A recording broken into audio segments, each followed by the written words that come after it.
सहायक स्वामी सखा, तुम ही सबके रखवारे हो।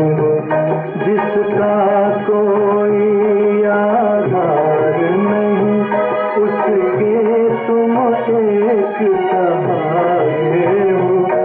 तुम्हार सहायक स्वामी सखा, तुम ही सबके रखवारे हो।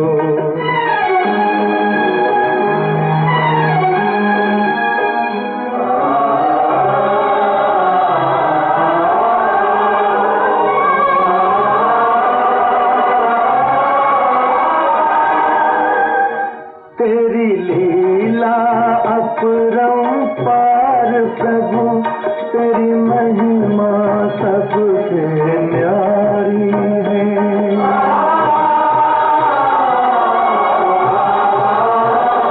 जब जब धरती पर पाप बढ़ा, तूने ही विपदा टारी है।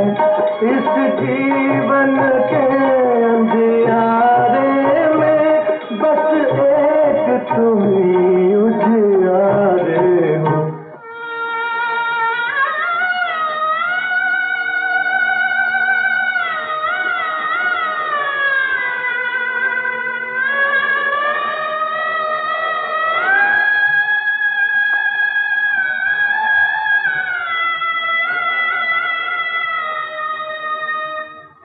एक नाम तेरा ही सच्चा है, बाकी सब झूठी माया है।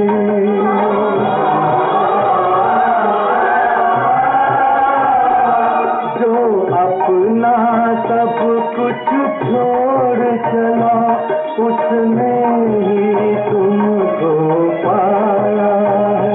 जिस मन में तुम्हारी भक्ति जगी, उसके तुम ही तो सहारे हो।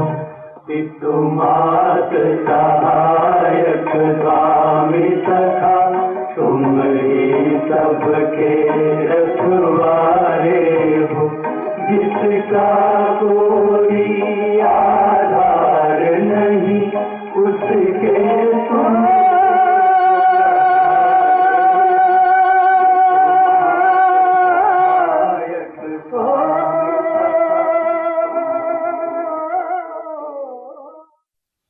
ओम शांति।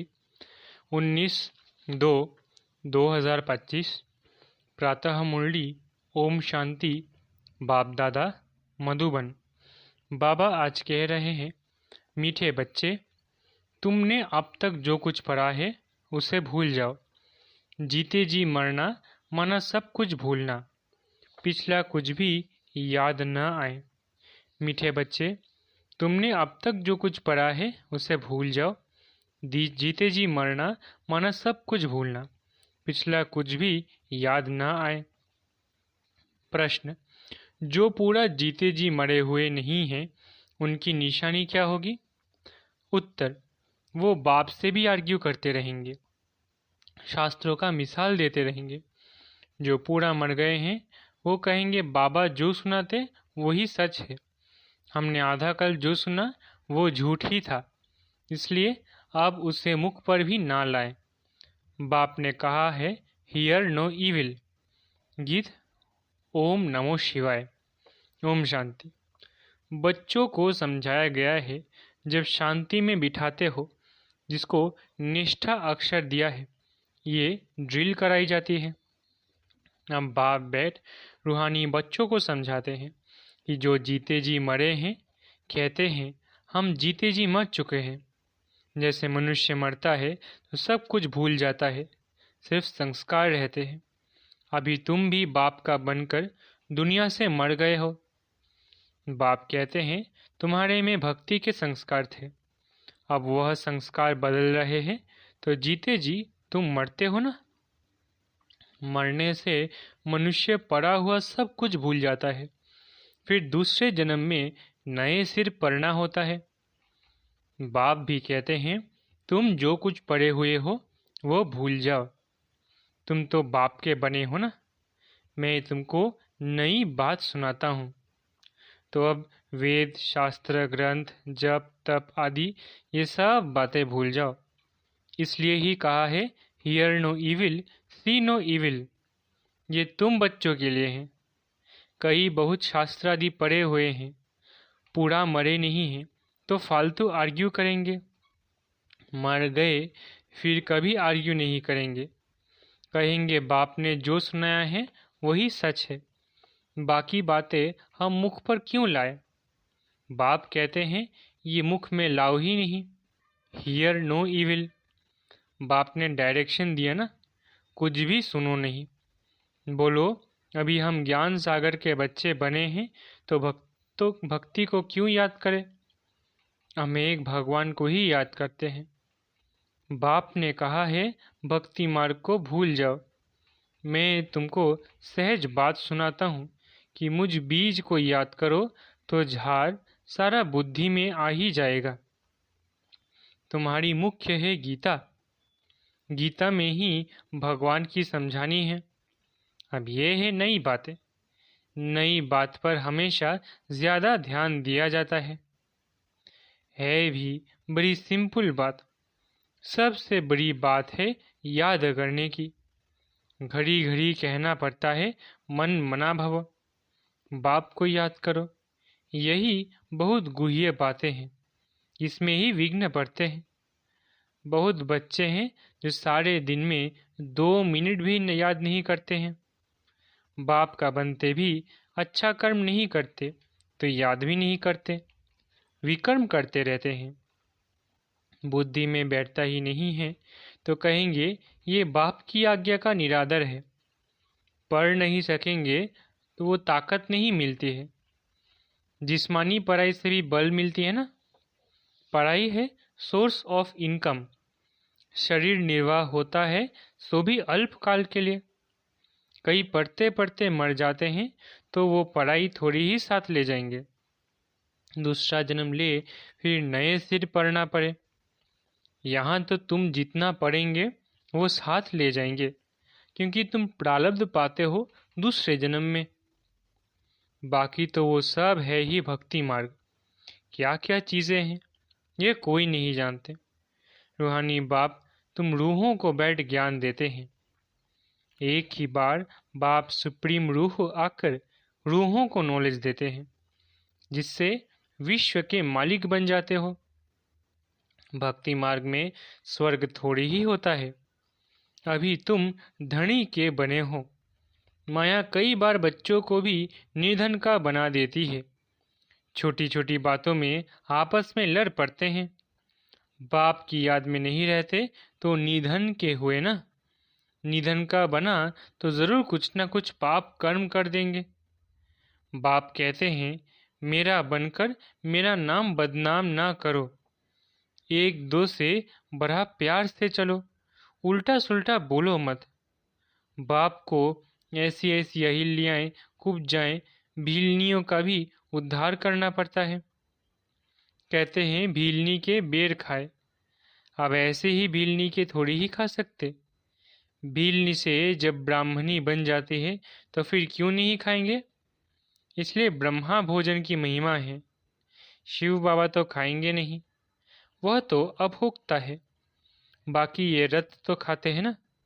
तुम बच्चों को कोई से आर्ग्यू करने की दरकार नहीं है। हमेशा अपना सेफ साइड रखना चाहिए। अक्षर ही 2 बोलो, शिव बाबा कहते हैं। शिव बाबा को ही रुद्र कहा जाता है। रुद्र ज्ञान यज्ञ से विनाश ज्वाला निकली तो रुद्र भगवान हुआ ना। श्री कृष्ण को तो रुद्र नहीं कहेंगे। विनाश भी कोई श्री कृष्ण नहीं कराते। बाप ही स्थापना पालना विनाश कराते हैं, खुद कुछ नहीं करते, नहीं तो दोष पड़ जाए। वो है करण करावनहार। बाप कहते हैं हम कोई कहते नहीं हैं कि विनाश करो। ये सारा ड्रामा में नूंधा हुआ है। शंकर कुछ करता है क्या? कुछ भी नहीं। ये सिर्फ गायन है कि शंकर द्वारा विनाश। बाकी विनाश तो वो आपे ही कर रहे हैं। ये अनादि बना हुआ है। ये ड्रामा अनादि बना हुआ है जो समझाया जाता है। रचयिता बाप को ही सब भूल गए हैं। कहते हैं गॉड फादर रचयिता है, परंतु उनको जानते ही नहीं। समझते हैं कि वो दुनिया क्रिएट करते हैं। बाप कहते हैं मैं क्रिएट नहीं करता हूँ, मैं चेंज करता हूँ। कलयुग को सतयुग बनाता हूँ। मैं संगम पर आता हूँ जिसके लिए गाया हुआ है सुप्रीम ऑस्पिशियस युग। भगवान कल्याणकारी है, सबका कल्याण करते हैं, परंतु कैसे और क्या कल्याण करते हैं ये कुछ जानते नहीं। अंग्रेजी में कहते हैं लिबरेटर गाइड, परंतु उनका अर्थ थोड़े ही समझते हैं। कहते हैं भक्ति के बाद भगवान मिलेगा, सद्गति मिलेगी। सर्व की सद्गति तो कोई मनुष्य कर ना सके, नहीं तो परमात्मा को पतित पावन सर्व का सद्गति दाता क्यों गाया जाए। बाप को कोई भी जानते नहीं, नी धन के है। बाप से विपरीत बुद्धि है। अब बाप क्या करे। बाप तो खुद मालिक है। उनकी शिव जयंती भी भारत में मनाते हैं। बाप कहते हैं मैं आता हूँ भक्तों को फल देने, आता भी भारत में हूँ।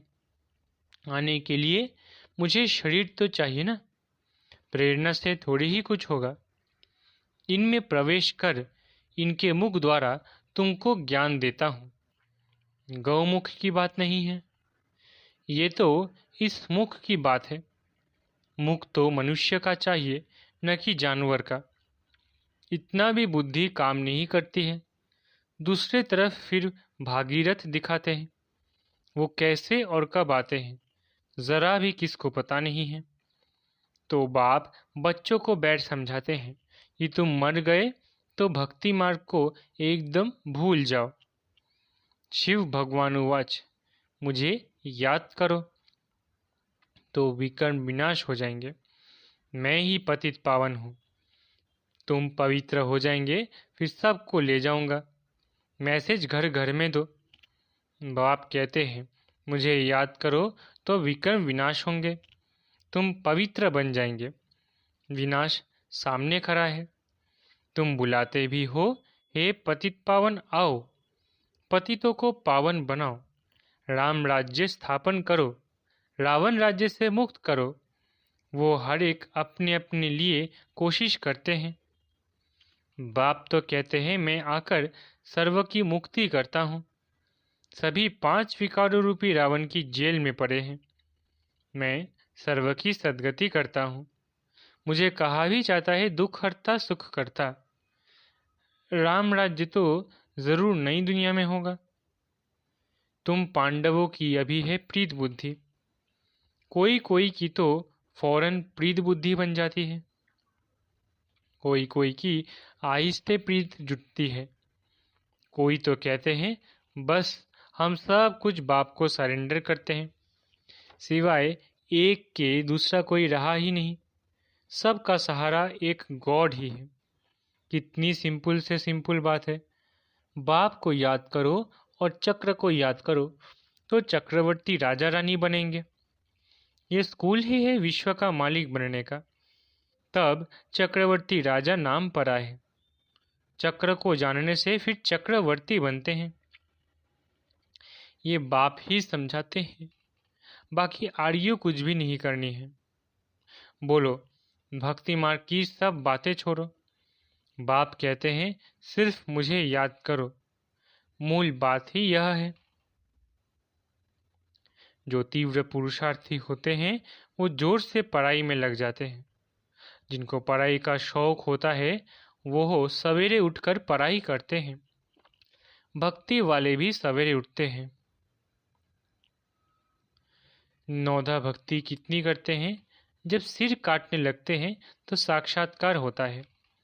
यहाँ तो बाबा कहते हैं ये साक्षात्कार भी नुकसानकारक है। साक्षात्कार में जाने से पढ़ाई और योग दोनों बंद हो जाते हैं, टाइम वेस्ट हो जाता है। इसलिए ध्यान आदि का शौक तो बिल्कुल नहीं रखना है। ये भी बड़ी बीमारी है जिससे माया की प्रवेशता हो जाती है। जैसे लड़ाई के समय न्यूज़ सुनाते हैं तो बीच में ऐसी कुछ खराबी कर देते हैं जो कोई सुन ना सके। माया भी बहुतों को विघ्न डालती है, बाप को याद करने नहीं देती है। समझा जाता है इनकी तकदीर में विघ्न है। देखा जाता है कि मनुष्य माया की प्रवेशता तो नहीं है, बेकायदा तो नहीं कुछ बोलते हैं, तो फिर झट बाबा नीचे उतार देंगे। बहुत मनुष्य कहते हैं हमको सिर्फ साक्षात्कार हो तो इतना सब धन माल आदि हम आपको दे देंगे। बाबा कहते हैं ये तुम अपने पास ही रखो, भगवान को तुम्हारे पैसे की क्या दरकार रखी है। बाप तो जानते हैं इस पुरानी दुनिया में जो कुछ है सब भस्म हो जाएगा। बाबा क्या करेंगे? बाबा पास तो बूंद बूंद तालाब हो जाता है।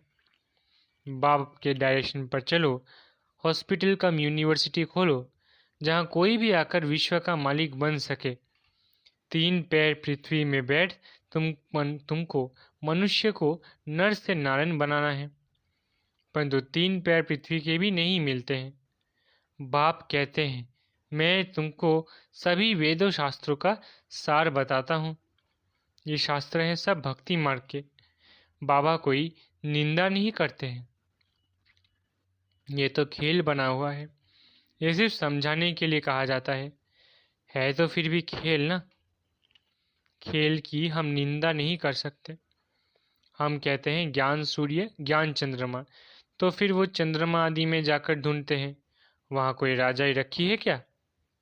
जापानी लोग सूर्य को मानते हैं, हम कहते हैं सूर्यवंशी। वो फिर सूर्य की बैठ पूजा करते हैं, सूर्य को पानी देते हैं। तो बाबा ने बच्चों को समझाया है कोई बात में जास्ती आर्ग्यू नहीं करो, बात ही एक सुनाओ। बाप कहते हैं मामे का याद करो तो पावन बनेंगे। अभी रावण राज्य में सभी पतित थे, परंतु अपने को पतित कोई मानते थोड़ी ही है। बच्चे तुम्हारी एक आंख में शांति धाम, एक आंख में सुख धाम, बाकी इस दुख धाम को भूल जाओ। तुम हो चैतन्य लाइट हाउस। अभी प्रदर्शनी में भी नाम रखा है भारत दी लाइट हाउस, लेकिन वो कोई थोड़ी ही समझेंगे। तुम अभी लाइट हाउस हो ना। पोर्ट पर लाइट हाउस स्टीमर को रास्ता बताते हैं, तुम भी सबको रास्ता बताते हो मुक्ति और जीवन मुक्ति धाम का। जब कोई भी प्रदर्शनी में आते हैं तो बहुत प्रेम से बोलो गॉड फादर तो सबका एक है ना। गॉड फादर या परम पिता कहते हैं कि मुझे याद करो तो ज़रूर मुझ मुख द्वारा कहेंगे ना। ब्रह्मा द्वारा स्थापना, हम सब ब्राह्मण ब्राह्मणियाँ हैं, ब्रह्मा मुख वंशावली। तुम ब्राह्मणों की वो ब्राह्मण भी महिमा गाते हैं, ब्राह्मण देवताय नमः। ऊंचते ऊंच है ही एक बाप। वो कहते हैं मैं तुमको ऊंचते ऊंच राजयोग सिखाता हूँ जिससे तुम सारे विश्व के मालिक बनते हो। वो राजाई तुमसे कोई छीन ना सके। भारत का विश्व पर राज्य था, भारत की कितनी महिमा है। अभी तुम जानते हो कि हम श्रीमत पर यह राज्य स्थापन कर रहे हैं।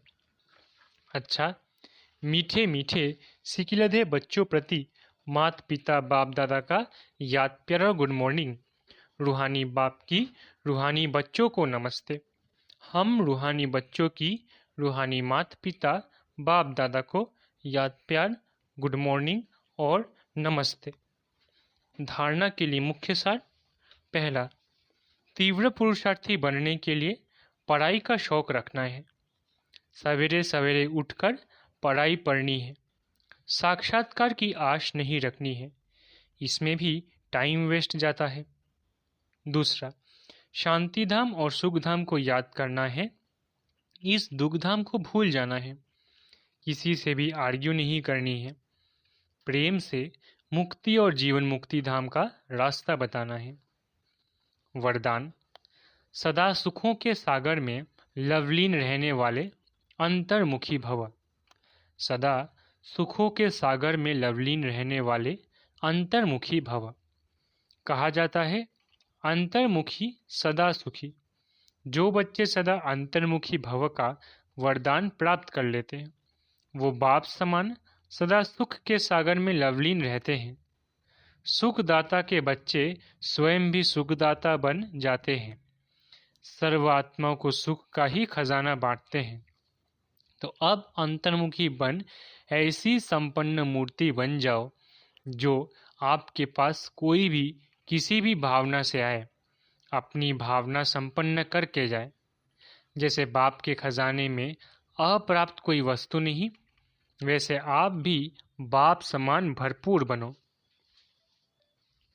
स्लोगन: रूहानी शान में रहो तो कभी भी अभिमान की फीलिंग नहीं आएगी। स्लोगन: रूहानी शान में रहो तो कभी भी अभिमान की फीलिंग नहीं आएगी। अव्यक्त इशारे: एकांत प्रिय बनो, एकता और एकाग्रता को अपनाओ। अपने को सदैव अंडरग्राउंड अर्थात अंतर्मुखी बनाने की कोशिश करो। अंडरग्राउंड भी सारी कारोबार चलती है, वैसे अंतर्मुखी होकर भी कार्य कर सकते हैं। अंतर्मुखी होकर के कार्य करने से एक तो विघ्नों से बचाव, दूसरा समय का बचाव, तीसरा संकल्पों का बचाव व बचत हो जाएगी। एकांतवासी भी और साथ साथ रमणीकता भी इतनी ही हो। अच्छा, ओम शांति। शुक्रिया बाबा।